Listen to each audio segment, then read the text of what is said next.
जहाज पर अमेरिका ने किया कब्जा। ईरान की चेतावनी, अमेरिका को कीमत चुकानी पड़ेगी।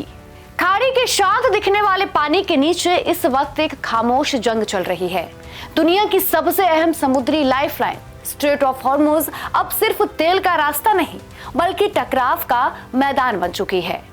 अमेरिका, ईरान और इजराइल के बीच बढ़ती तनातनी ने हालात ऐसे मोड़ पर ला दिए हैं जहां एक छोटी सी चिंगारी भी बड़े युद्ध में बदल सकती है। क्या है ताजा घटनाक्रम? अमेरिका और ईरान के बीच तनाव एक बार फिर चरम पर है। अमेरिका ने हॉर्मुज में नाकाबंदी का हवाला देते हुए एक ईरानी कार्गो जहाज पर हमला कर दिया और उसे अपने कब्जे में ले लिया है। अमेरिका सेना ने इस सैन्य कार्रवाई का वीडियो जारी किया है जिसमें जहाज के इंजन रूम पर हमले से पहले उसे खाली करने की चेतावनी दी जा रही है। इस्लामाबाद में वार्ता के दूसरे दौर से पहले हुए इस हमले ने तनाव को और बढ़ा दिया है। ईरान ने बदला लेने की कसम खाते हुए अमेरिकी डिस्ट्रॉयर जहाजों की ओर ड्रोन को लॉन्च कर दिया है। इस कार्गो ने हॉर्मुज के पास अमेरिकी नौसैनिक की नाकेबंदी को पार करने की कोशिश की थी। विशालकाय तोस्का अब यूएस मरीन के कब्जे में।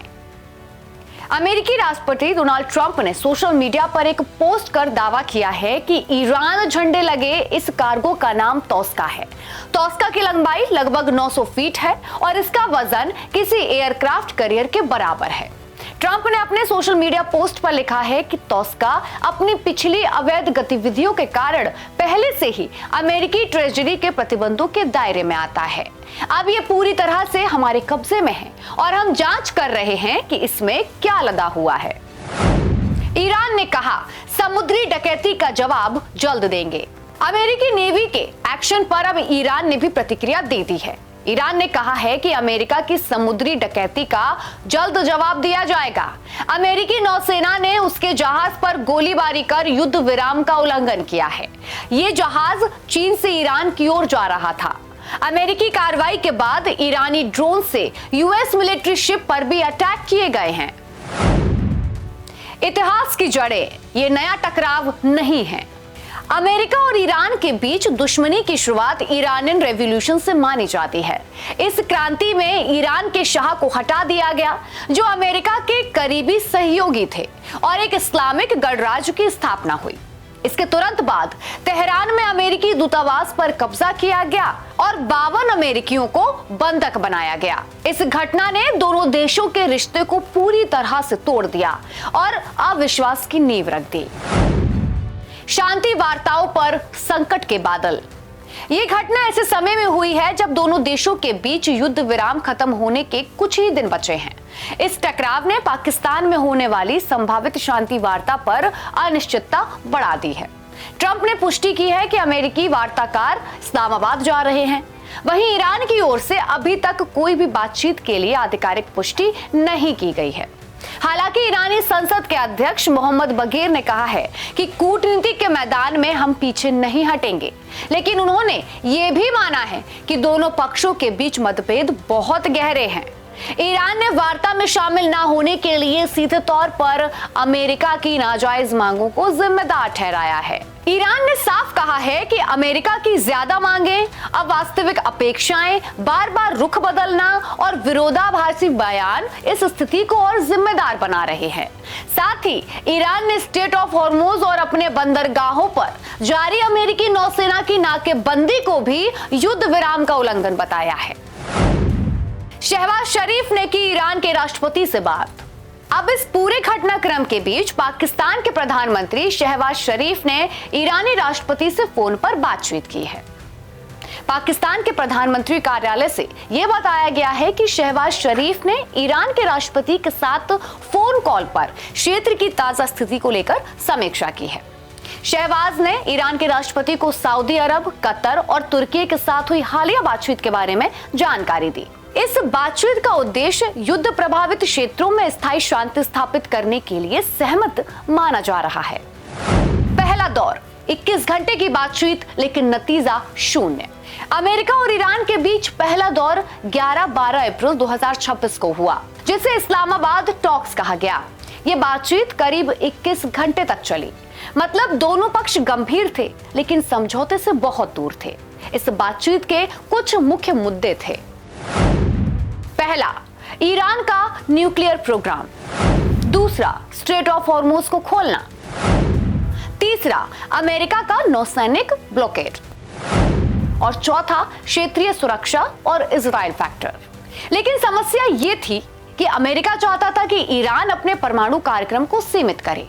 ईरान चाहता था कि अमेरिका पहले प्रतिबंध और ब्लॉकेड हटाए, यानी दोनों अपने अपनी शर्तों पर अड़े रहे और बातचीत बिना किसी समझौते के खत्म हो गई। चलिए अब बात करते हैं कि ये बातचीत आखिरकार फेल क्यों हो रही है।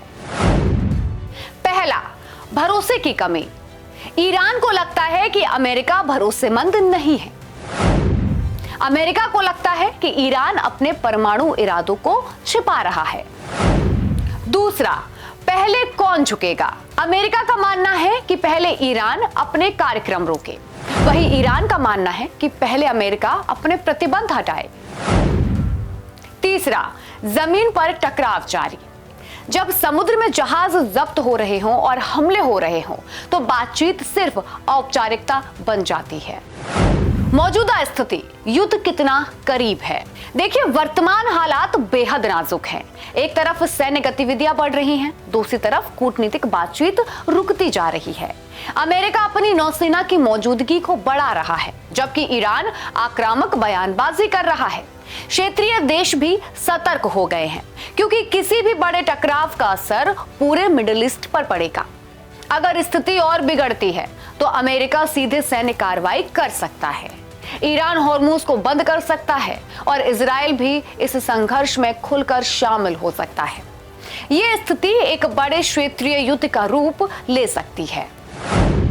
भारत पर असर, दूर की लड़ाई, पास का खतरा। भारत इस पूरे घटनाक्रम से अछूता नहीं है। भारत अपनी तेल जरूरतों का बड़ा हिस्सा खाड़ी क्षेत्र से आयात करता है। अगर हॉर्मुज में बाधा आती है तो तेल की कीमतें और बढ़ेंगी, जिससे महंगाई बढ़ सकती है। इसके अलावा खाड़ी देशों में काम कर रहे लाखों भारतीयों की सुरक्षा भी चिंता का विषय बन सकती है। पावर गेम, असली लड़ाई किस बात की है। इस पूरे संघर्ष के पीछे असली मुद्दा शक्ति संतुलन का है।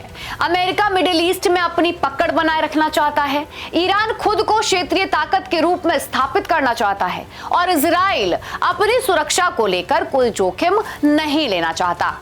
इन तीनों की रणनीतियां एक दूसरे से टकरा रही हैं और यही टकराव इस संकट को और जटिल बना रहा है।